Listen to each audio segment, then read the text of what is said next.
So I ran away when I was 14, 15 years old, and I came in Amsterdam at the central station, and I was picked up by a man who gave me food and a house to stay. And I went with him because I didn't have another place to go. I was so naive, I believed I could find a job, I could find work, people to help me. They pick up boys who are coming from abroad to the big cities. They pick them up at the stations. There are guys who are very clever, who see he's coming, he has nothing to do. They speak to him and they say, you're looking for a place to sleep? You can come with me, you can sleep. And then they give them alcohol, they give them drugs. The day after I woke up, I found myself without clothes. And he made some pictures of me. And I said, what are you going to do with the pictures? Yeah, I will send them to your parents if you don't want to work for us. And I said, what kind of work? He told me about these brothels where young boys work. And I said, I don't want to do it. And then they forced me into this business. They cannot go back home. It's impossible. So they have to stay at that place by these guys. I couldn't leave. A simple reason, they blackmailed me with these photos, with this kinder porn, this child pornography, what I was used for. I was naive, I was scared. It can go on because it's very good organized. And there's always people who are running away from home and going to the big city. It's all around going on. In these brothels there worked young boys from 14 until 18. I worked with 7, 8 boys my age, for 15 years. They were also involved in a network, that's for sure.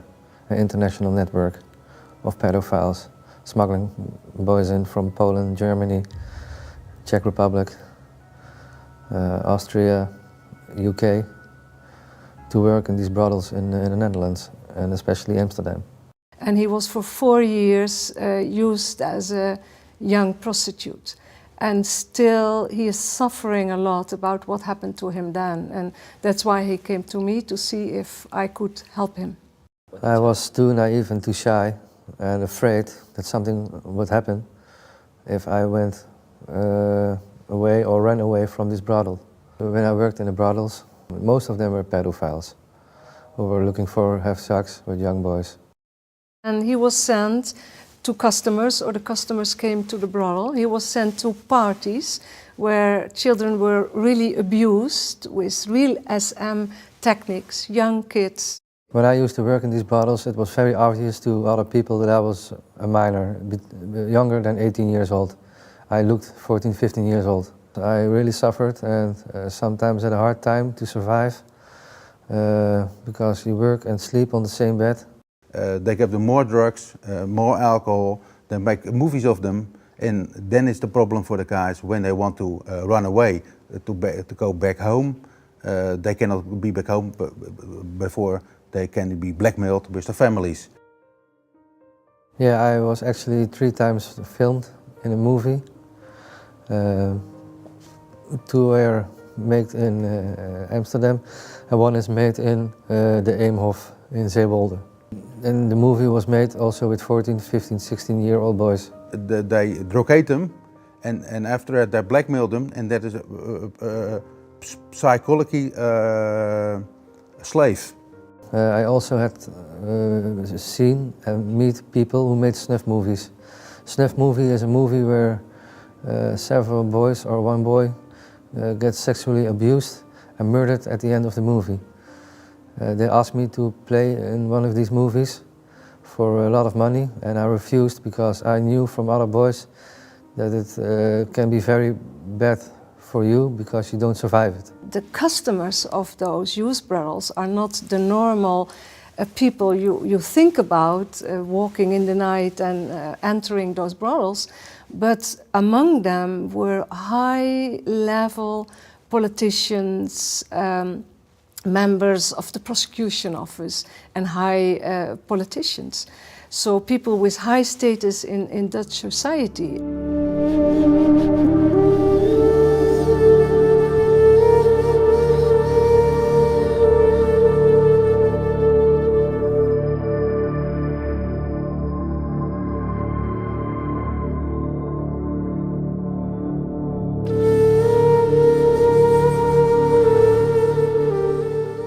I was in the festival bar working there in my youth when I was 14, 15 years old.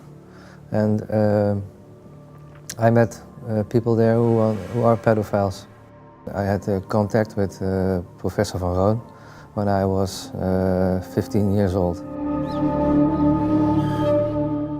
He was a professor at the University of Amsterdam, and he was actually the center of this whole Rolodex investigation because he had all the numbers of high-level politicians, lawyers, juridical officials, and so on. And he was actually the go-between, the mediator between the brothel and the high-level customers. When I met Professor van Roon at the festival bar in Amsterdam, and he introduced me to a man who was sitting in a car with a driver. In the car, I also introduced myself. He introduced himself as Joris.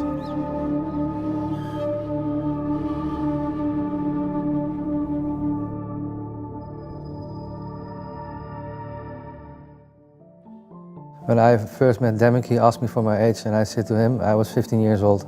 Joris Demmink asked me to have anal sex, and he really wanted to force me to do that.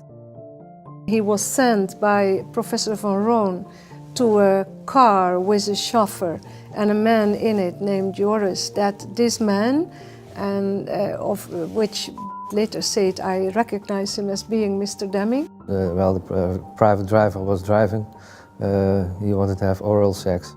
Demmink never came out of the car. He always stayed in the car because he don't want to be seen in those places.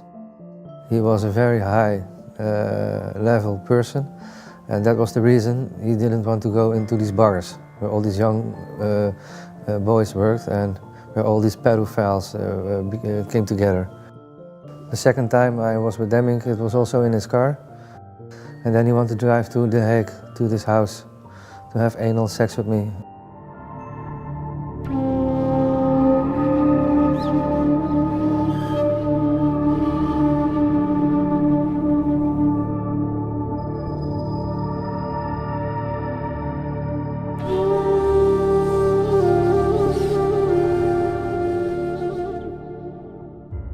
I was a key witness in a very big investigation.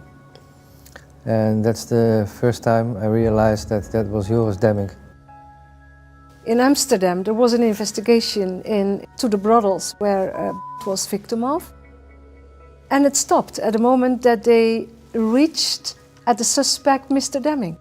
I was contacted by two detectives of the Dutch government who were busy with an investigation for pedophiles in Holland. They heard about me and they found out that I knew a lot about the child prostitution and child pornography here in Amsterdam and around Amsterdam.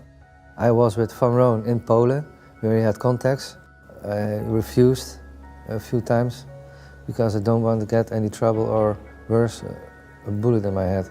When I was in The Hague bicycling to my soccer team, people shot 3 times at me. That they never did something with his story, which he told open and honestly to the police. He was again traumatized, the second time traumatized and feeling powerless. Professor van Roon was a kind of broker. He had a Rolodex with several names in it. And also in these names there were high-level people from the Netherlands. Also a close friend of him was Joris Demmink. Van Roon supplied young boys to Demmink and other people in the network of the Rolodex investigation.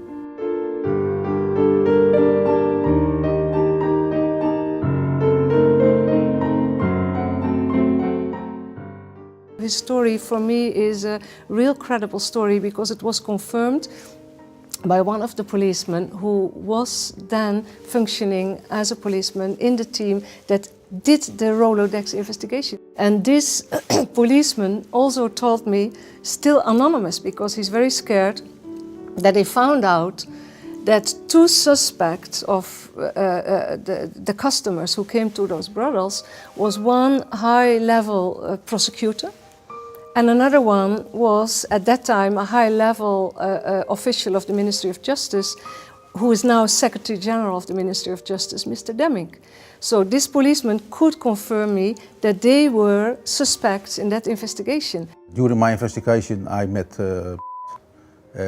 He told me his story, and I checked out his statement to me, and I can say to you that it's completely, it's 100% the right state, because I spoke to a lot of other people who prove that his story is the right story he told me. We have now one person who is identified by 4 or 5 people as abusing kids. That's Mr. Demming. And when I see myself filing criminal charge against this high official in the Ministry of Justice, actually the highest one, Mr. Demming, I see that there is a complete denial of all the evidence I have by the prosecutors who I asked to prosecute this case.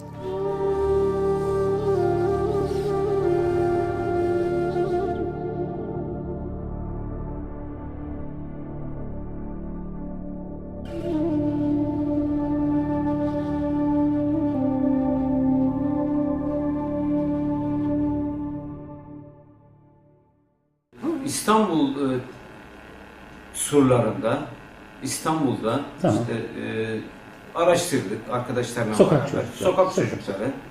Onları araştırdık, oradan bulduk. Bulduğumuzda oldu yani, birkaç kişiler bulduk.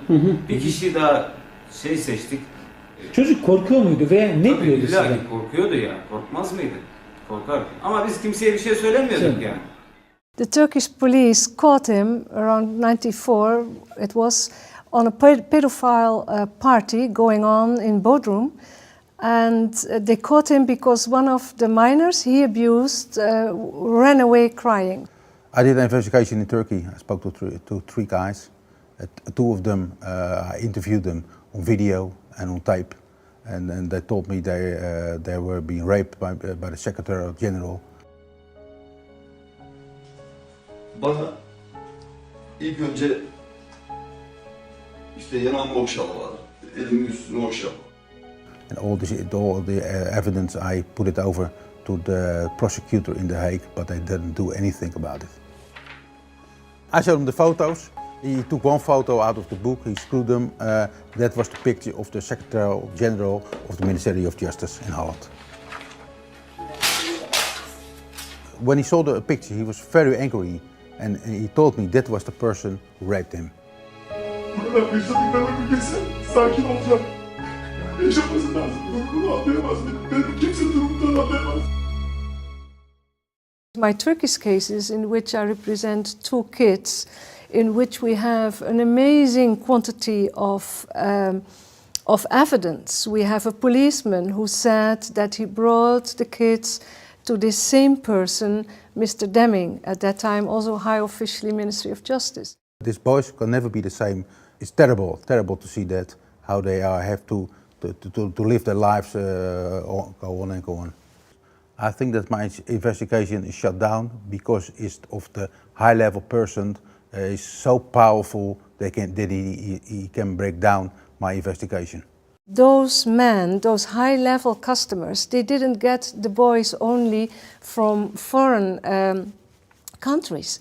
They got the boys also from criminal organizations. So what we see also is that criminal organizations in the Netherlands get their influence on high-level officials in the Ministry of Justice who has the power to decide about everything.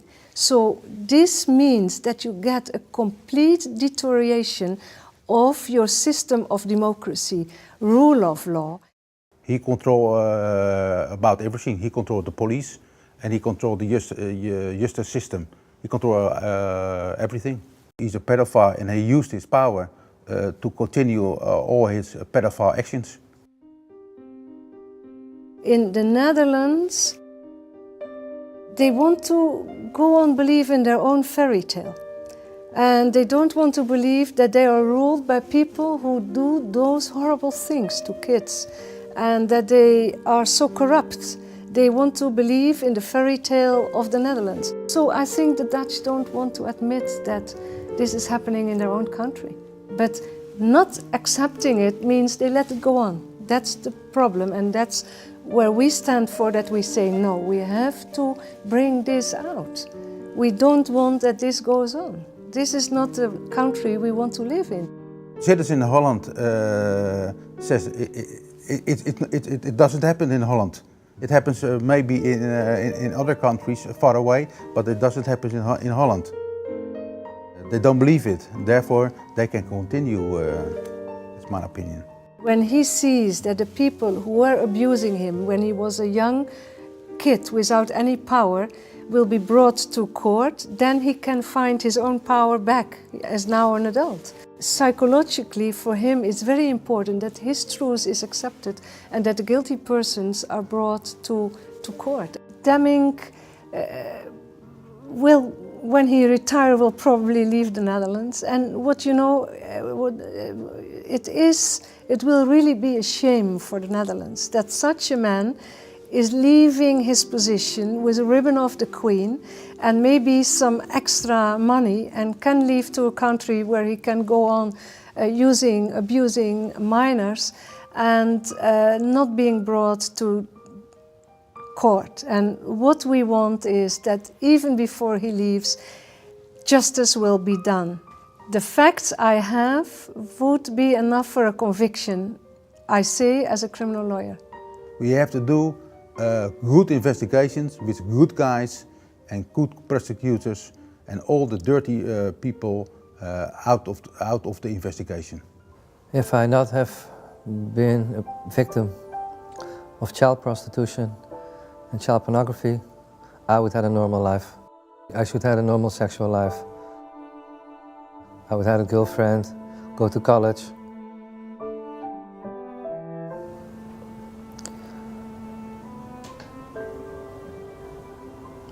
Grow up as a normal person. That they will put pedophiles, child abusers, and people who are busy with making kinder porn, child pornography, that they will be convicted and that they will seriously look to victims of these brutal people, because you are damaged for life. When I first became a father, I realized how sick people were at the time I was working in the brothels.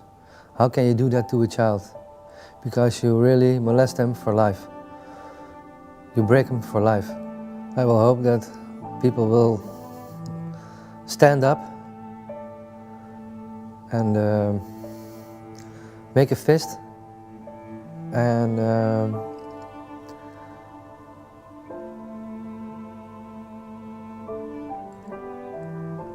say that we don't accept it anymore. That it's enough.